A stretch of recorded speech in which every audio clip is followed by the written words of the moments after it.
Welcome back, everyone. I hope that was a good opportunity to just get to know each other a bit more and reflect back.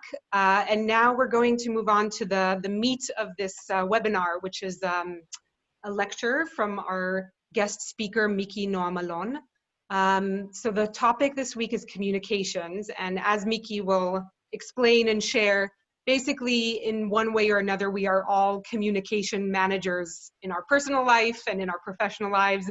With our Facebook posts and Twitter, etc., we're all thinking about the messaging that we want to convey. And we do this a lot in our work. There's no, international development work without ways to communicate it outward. So we're going to talk today about how to do this communication for good and make sure that it's done in using kind of universal international best practices. So I'm going to introduce Miki briefly and pass it along to him. I know some of you know him well, and I'm happy for others to get to know him now. So Noam Alon is a humanitarian communications advisor with 10 years of extensive field experience in more than 30 delegations, both on emergency and long-term development programs. He's a former communications director at IsraAid, a photographer, and a team leader. And Miki believes that representing communities with dignity and respect is crucial in creating any responsible and sustainable impact. Miki is also a member of OLAM, and we enjoy having him part of the community. So before he starts, I'll just let you know that we will have opportunity for Q&A after the lecture. And similar to last time, if you have any immediate questions that you don't understand something, you need clarification, feel free to write the question in the chat, and I'll be able to let Miki know. But otherwise, he will have the floor. So passing to you, Miki. Thanks so much. Hello. Thank you for the intro, and hey, everyone. We can, I guess, at least with half of you, we can do this at home with coffee, but nice to meet the rest of you. Starting in 30 minutes, yes. Okay, so as Yael said, I'm coming kind of from a lot of humanitarian and the long-term development work in the last 10 years.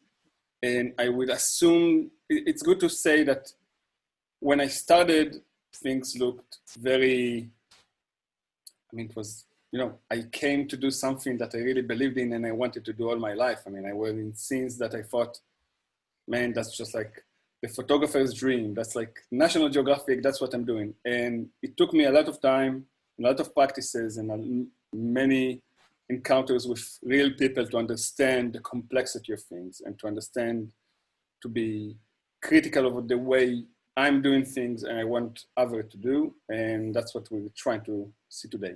But let's start with the positive, right? Because communications at large, that's the way we know what happens in the world. That's the way all of you and me kind of came to this field. We know that something happens somewhere. We know from our culture, from our awareness, public awareness, that something needs that somewhere someone needs our assistance, or there's a reason for us to go and do things. So communication is crucial. It can be general, and let's talk a bit about, all of you read my document and saw the movie? Good. So let's talk a bit about types of communication and kind of messages. So we have kind of a general, regular, wide messaging, right? It can be aimed for PR or for raising awareness for an issue. Let's say, help us give every child a childhood. As generic as that, it's very wide, very ambiguous messages sometimes. But it's used for create awareness to the organization, awareness to the brand, whatever. Advocacy, which is a bit more precise, detailed, political messages, something more committed. Let's say, I don't know, refugees are welcome, right? It's a political statement. It's something that requires more, you can also annoy people that reject that. Another kind of sphere is community communication, right? How do we communicate with communities? It can be communication as a tool, right? We use videos, stills, messages that we create with communities to sensitize the community to maybe get some goal together. That's more of a building relationship. Anyway, communications is any information that reflects the organization position, value, and action. And what I mean by that is that even if we have a very nice value or a very nice purpose document, eventually what people see about us is the way that we talk about it, right? So even if we have the best policies or the best actions, the way we communicate them are an essential part of kind of forcing those values.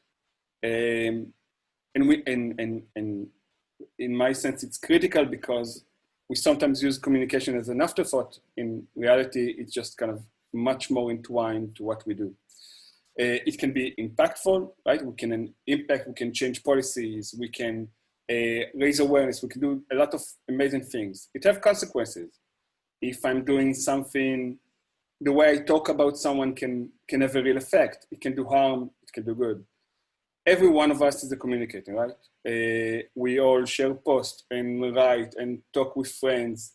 And sometimes we get interviewed in the television because our communication director said, hey, you got to do that. It can do good, it can go wrong. You're still here? Great.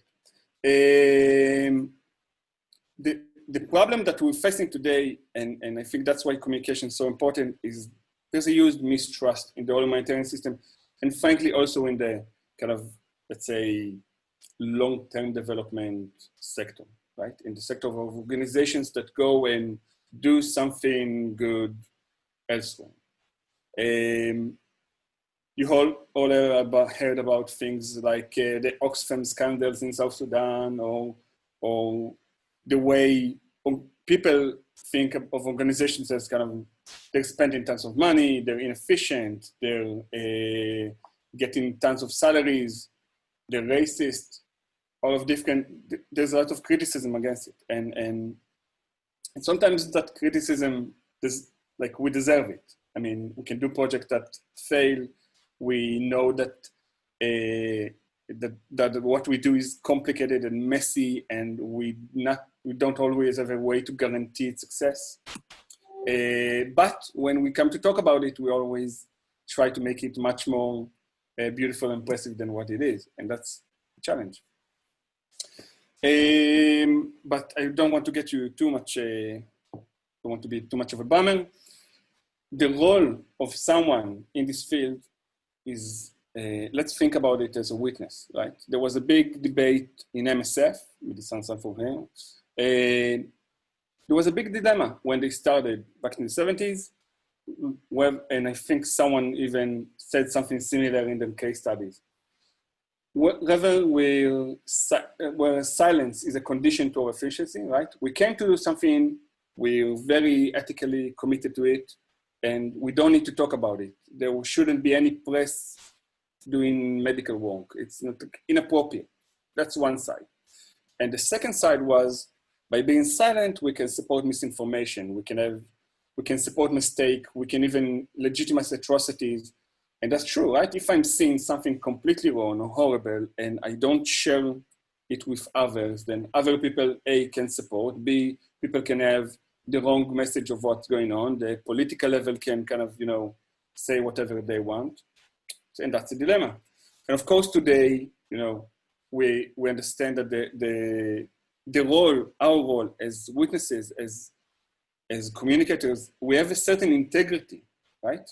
When you do a press release or when you share a story about your work, it has to have this kind of integrity because that's the way people are going to learn about what happened. And those are the implications of it, okay? So it's not just not being silent, it's also being correct and being careful. I'm just a groupie of everything that happens in the frame.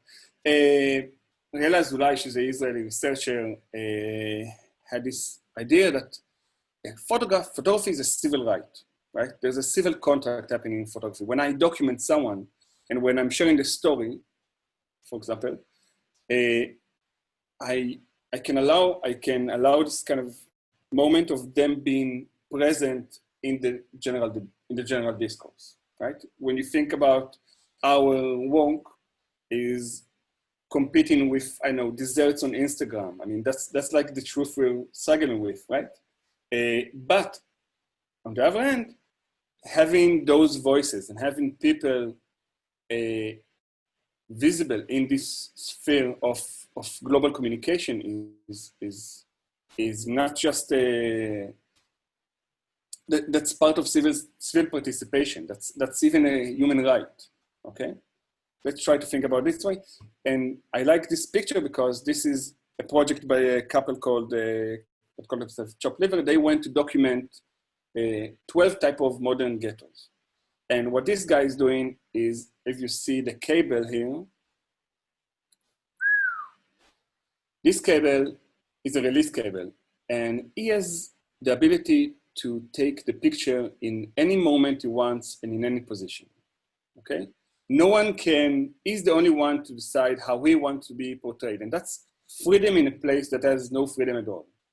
So let's think about our ability to share stories as that meaningful, right? We're taking someone that is not in the public debate, that we don't see him, that is not in the discourse, and we can give him an option, and I know it sounds a bit big, to kind of declare his own identity in that way. Let's run forward because I'm running late already. Someone knows Alon Cody? Yay! Alon Cody is he was a Syrian boy, age of 4. He died on the shores of Turkey. That was the beginning of September 2014. And I want to, and you know, we can say a lot. How many people have died in the Mediterranean until that point, right? Thousands. Children, families on the way to Italy, on the way to Lesbos from Turkey. But that image came in a very specific timing. What it made is turned this problem, right? Something very generic and very even horrifying, right? The human flow, hordes of migrants invading Europe or whatever, to this. Okay, this is the moment that this image was published. And you can see a change in the language between migrants and refugees. And we all know that refugees is a legal status, right? It's recognize the legal status and the rights of those people fleeing from Syria. And migrants are just kind of, you know, the general threat. And this is, that shows how one image can have this kind of impact, can have can affect discourse in such a meaningful way. Of course, you know, it's not perfect, and we see all the things that until today there's a lot of actions against refugees, and the story is not even close to be over, but we can see something meaningful that came in that point. Do you know this picture? Just nod so I can have like a visual feedback, please. Okay, Kim Fook, she was the Napalm game. They said this was the image that stopped the Vietnam War. And that's like a lot of credit to give an image, but I think it went kind of on the same, it's not that this image kind of creates something new, but it is a tool, okay? When I want to talk against the Vietnam War, for example, I have something I can hold or demonstrate or say to point on. And that's part of what we're doing. We're giving people tools to point on and say, I care about this. Okay, this matters. And I didn't know necessarily how to say it or how to demonstrate it, but now I have tools that I can achieve it. So, so that's another good example. I would just say that from that point on, children are kind of the icon of everything miserable that happens in the world, right? They're an icon of like ultimate, you know, naivety, and people should never harm children. That's like global values that everyone can attach to. But on the second hand, we see that those images of children because they're very powerful, they came to be so repetitive, right? This is in Somalia. We all know pictures like, you know, the girl and the vulture from South Sudan, like Kevin Carter, and I guess you know many, and I guess some of us use many of those. But those are, that's the kind of the point where I'm trying to replicate the same impact over and over again, but losing the context and losing the meaning of it. Kurt Vonnegut said, American may not know much about Biafra, which is, I hope you know, area where there was a severe famine back in the 60s, but they know about the children. And that's like the bad example, okay? We don't know the context. We don't understand the problem, but we feel sorry for someone.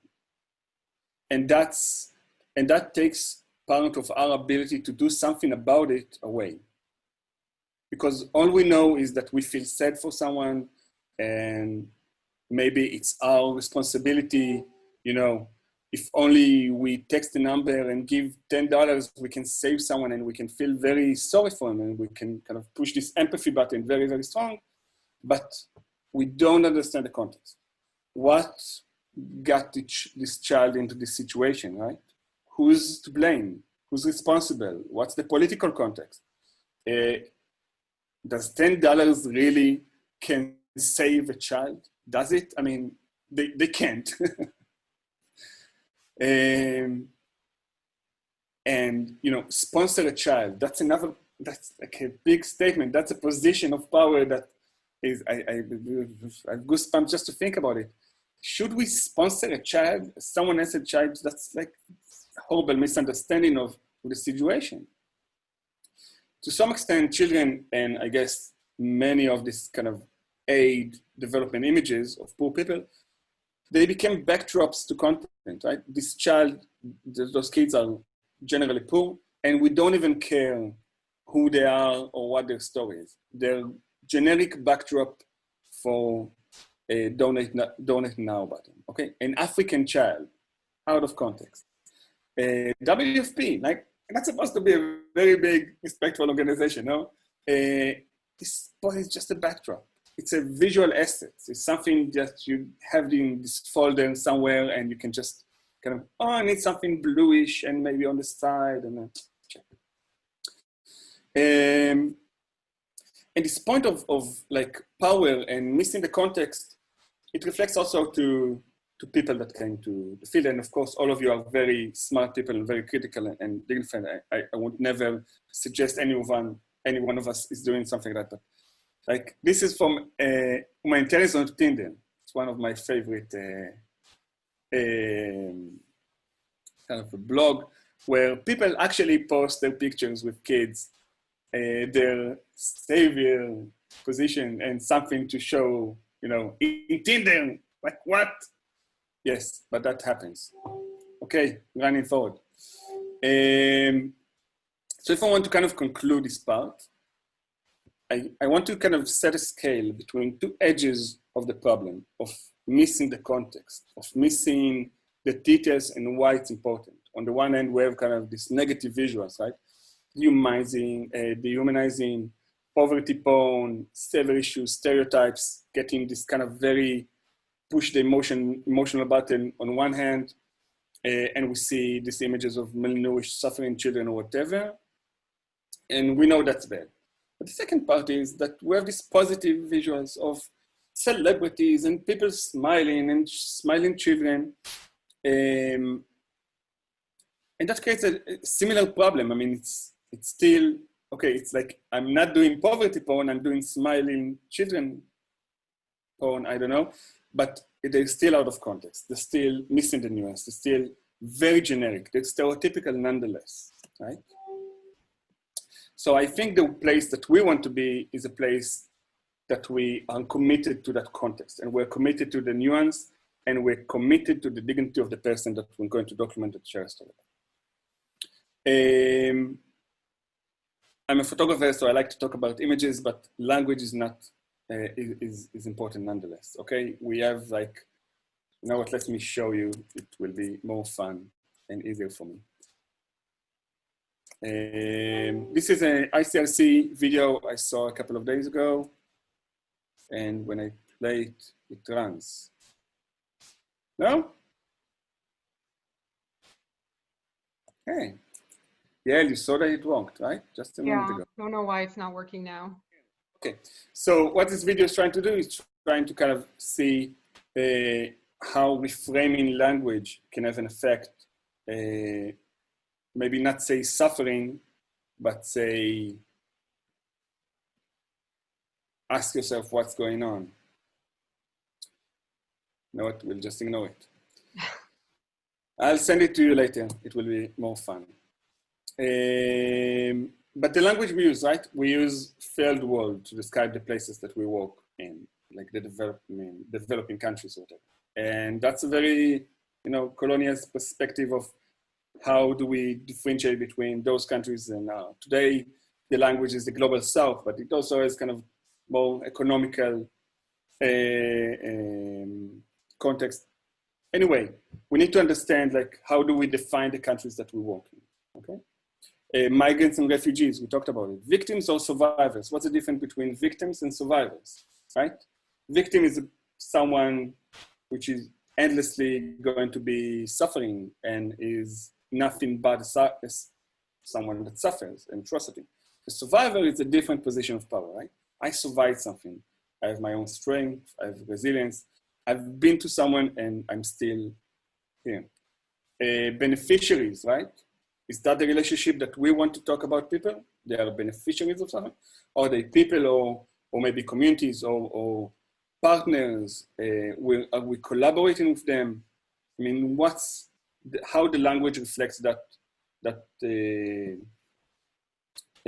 relationship that we have with the communities.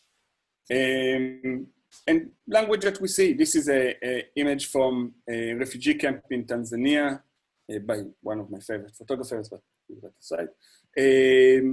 But you can see that's just a massive mass of people, right?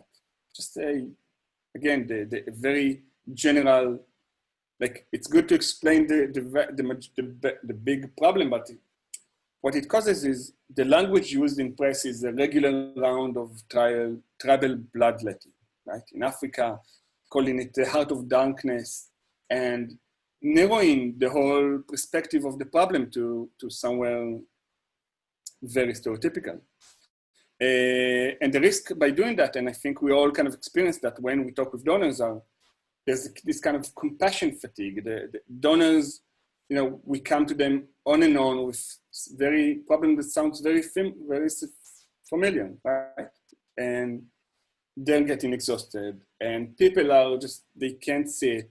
So what some organizations try to do is just push harder and be more extreme.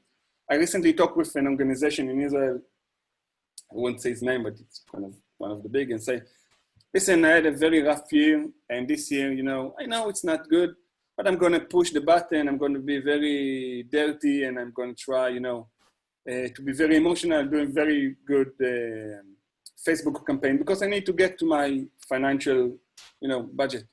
And that's something that exists in our field. I mean, that misunderstanding how things are connected. Maybe we'll talk about it in a second. It causes indifference. All crises look the same. Stigmatization, enforcing stereotype. The way people see the developing world or the global south or Africa as a country, not as 53 countries with different situations and different contexts. And also, we kind of accidentally supporting atrocities by doing that. We don't necessarily investigate the root problems, the root issues that cause the problems. Yemen was a good example right now, until a point where Tyler Hicks, a photographer and a New York Times reporter, went and did a very big piece on Yemen and showed something that no one knew. All they knew is that there's lots of suffering and people there's a big famine there, but they knew that the weapons are US, like the USA deciding it, right? and it draws this kind of inner, inside the Senate, a debate on, wait, what, like we didn't even weren't aware of what's going on. Like the public wasn't aware, and all of a sudden, senators could have this picture of Ahmad Husseini and could say, this is something that we're in a way responsible to, or have a side in, and is that something we wanted to do? So that's communication as a tool. I want to show you a tool that I really think is something that we all should keep in mind. It's called asset framing. Okay, so let's kind of make it quick. I'm trying to breathe here. Asset framing is about, first of all, how do we create content, right? All our content is by building narrative frames. We're saying, okay, this is the purpose, the values, what drives us, the motivation, that's us, right? That's the way we define our story. And then from that, we kind of build in these key messages, okay? So those are the main points or the main actions or the main messages that draws from that narrative, from that whole story. And then we disseminate all the articles, right? It can be really from social media posts to op-eds to whatever. When we frame the narrative by deficits, by the problems, by the way people suffer and people are miserable and we're helping, okay? We're suffering, we're building a framing of their week, we're the one that's going to save them. We're helping. We are kind of the main powerful people in the story. And asset framing is about replacing that. It's about switching it. It's about talking about defining people by their aspirations, their contributions. And when we do that, we also define them by their rights, right? The child has a right for education, refugee has a right for asylum, and as an inspiration, and it could aspire for asylum, and that's legitimate. That's something legitimate. And we aspire people, when we frame the story like that, we kind of shift the power balance, right? If we talk, if everything that we say about the people we work with is their deficits, and the challenges, that's stigmatization. That's seeing them as beneficiaries, as the end point of a distribution, as someone that will always be needed saving, okay, or whatever. And by switching it, we're actually promoting, I will argue that we're actually promoting a change. We're actually legitimizing their struggle, we're legitimizing the people that we came here to do something with also, okay? The communities that we actually work. And let's see some examples, right? From MSF is again a very good organization. But even when how does it look like? When we read this picture, right? Who's in the middle of the frame? It's the doctor. She's the main character in the story, right? Her smile isn't focused. This woman here is out of focus completely. A child, there's a gesture. She's the middle of the story. She's the person that is important. And versus this kind of images where there's, even when I'm reading a frame, there's a certain balance, there's a certain mutual relationship, even in the composition, how much real estate of a frame each character holds. And that's already something said something very different about our position, right? Miki, just a couple more minutes. Sorry. Alon. Okay.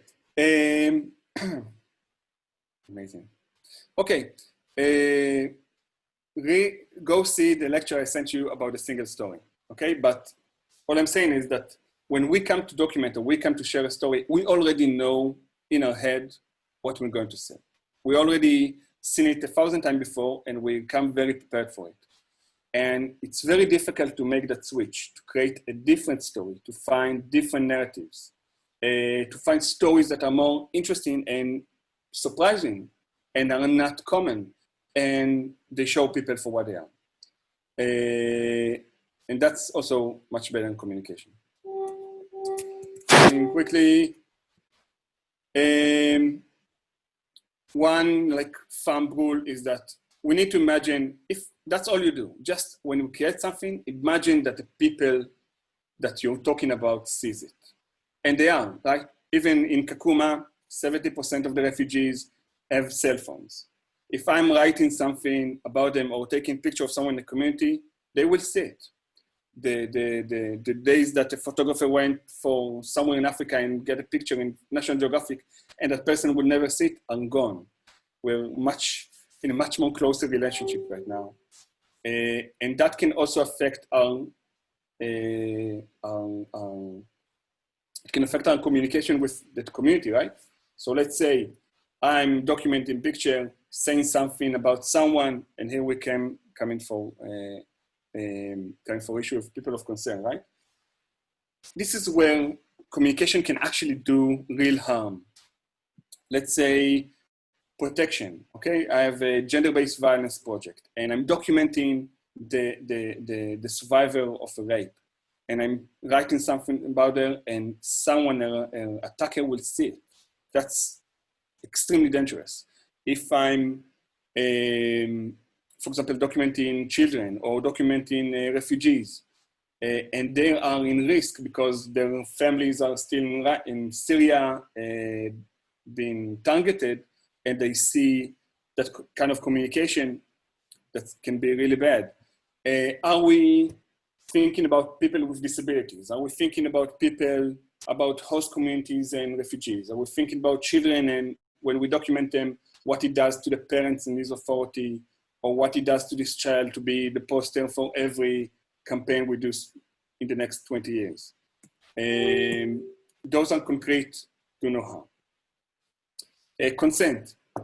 Still have 45 seconds. Consent, people tend to think about it as, a legal thing, which is not. It's a power check.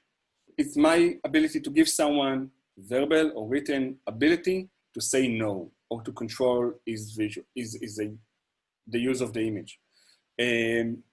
I don't really believe in forms unless it's a workshop and I want to keep it organized. I want to give every participant the ability to choose if we want to be documented or not.